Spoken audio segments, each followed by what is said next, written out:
Traveling with the group has been really good, and I've been enjoying it a lot. People to share the opportunity with is really awesome. We're building a cistern for the city of Nuevo, Florida, so that they can collect rainwater and store it. We showed up and clean water wasn't on the table. What was on the plan was water. It sounds like the water project that we're working on right now is going to affect over a dozen families in the area, a dozen houses, and bring water to a lot of the community here. She was telling us that she had to walk very far for her water, and when this well over on this side dries up, then they have to go way over across the other side to get their water. And she did this on a daily basis. No water, no electricity, they have very little food. And like I say, they have to get up so early in the morning just to start their day, and they work all the way through the night. They're such hard workers.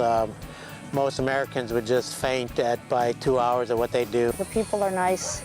They treat you with respect. I don't want to say cling to you, but they want to be a part of you.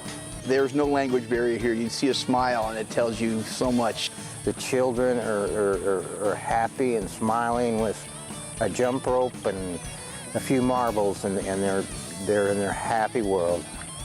I thought it was going to be really hard to communicate and really get to know them, but immediately they just opened up and started to talk to me and help me understand their culture. From the second we've gotten here, they're the ones that greeted us on the steps, holding the sign and said, "Welcome, brothers, we are love." They like to touch you, and that's the kind of love that I show too. So it's nice to know that you're loved just through them holding your hands, and that you love them back through holding them and touching them. And I think through that they know that why we're here, and we're here because of love.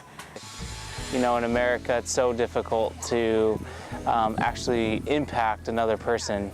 But when we come here, we get to impact an entire village. You gain a lot of experience coming here, and you take so much home from it yourself. So you're not just giving, but you're also receiving. The most that I felt like I could give them is just my time and my ear to listen and hear. And we're just blessed to be here, to be able to help them the littlest way with something we take for granted, water. What's impacted me the most is the strong hope that we're going to have a long-term relationship with Pastor Mario and Elvira and these children, and be able to see them grow. There's a couple times in life where you say, I wish we could just capture this moment in a bottle and open it back up later and experience it again. And you'll have maybe 1 or 2 of those a year. And I feel like I've had 3 or 4 of them just on this trip. I didn't know I was a kid person.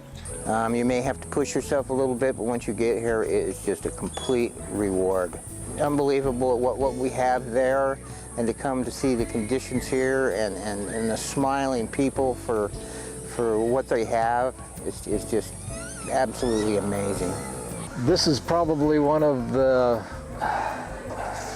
most rewarding things that I've ever done. So I thought we were going to come down here and teach them some things, but they have taught me more than I will ever teach them. What's hitting me most with all the home visits, the little that these people live with, and they are so happy with everything they have, and a prayer means so much to them. And when you actually get a chance to see how they live, it's not fallen apart, broken, anything. It's beautiful and full of life and full of love, and shown that you can take the most beautiful things out of the most ugly situations.